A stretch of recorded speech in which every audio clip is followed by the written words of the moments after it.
Here on Madison HD Sportsnet, presented by the JMU Alumni Association, head coach Spanky McFarland, the JMU baseball team.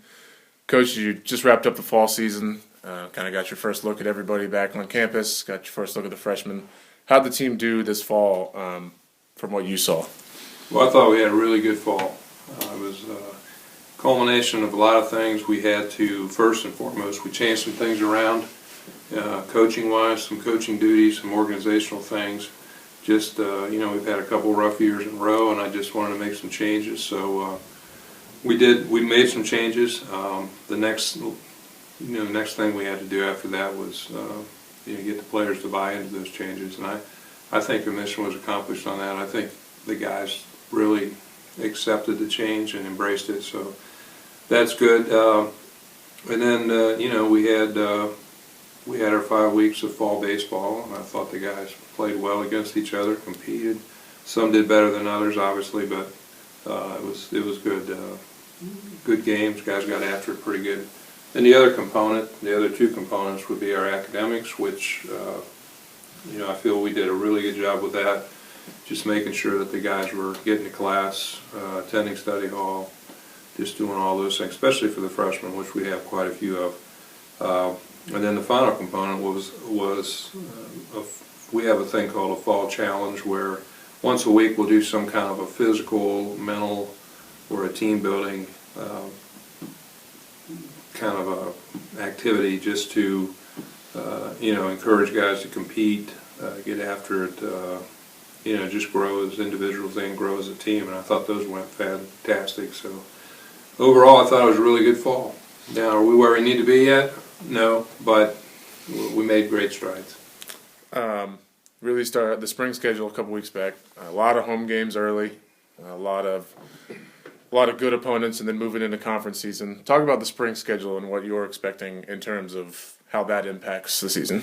Well, I knew that we were going to be young this year, and so one of the things that really helps out young people is just comfort and familiarity. So I thought playing at home would be a good thing to do that with. So we go ahead and leave the first weekend. I'm not that brave. I know our weather here is very, very iffy in February. So we'll be on the road for the first weekend against some good mid-major competition, and after that we come home, and it's a lot of I think it's 13, 14 games in a row we'll play, 3 or 4 weekends. So a lot of good competition, good mid-major programs. So, it's kind of the opposite of last year's schedule, where we played, 20-something NCAA teams and 8 or 9 in the ACC, and really played a hard schedule last year.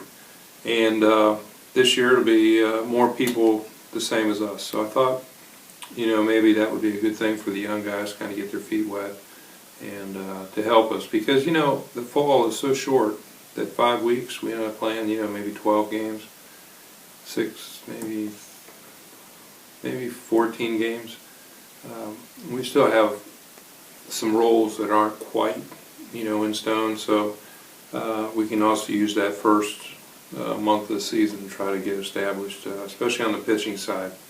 We feel like we have the position players pretty close to where we want to be, but as far as the pitchers, we got to run them out there against other teams, and then that'll start to fall into place before we start conference. So that's kind of the theory behind the schedule. Head into the spring, such a young team, a lot of freshmen, a lot of sophomores.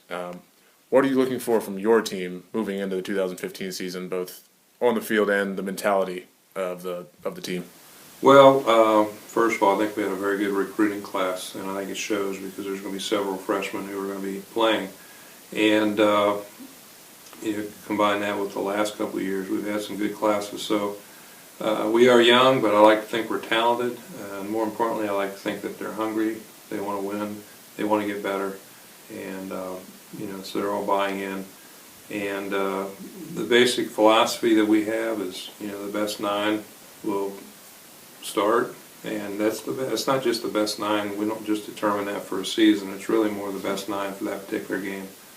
So that'll evolve with time. I think last year We had our best 9 lasted for about half a game when we had 2 starters ran into each other and were both out for a couple weeks. So we went from our best 9 to our best 7 plus the next 2 guys. So things like that happen. So we're just trying to establish where we're going to be to start the spring. And but it's kind of a win by committee. It's kind of everybody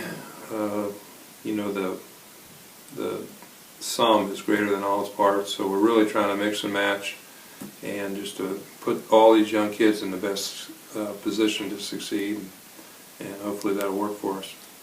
Sounds good. Thank you.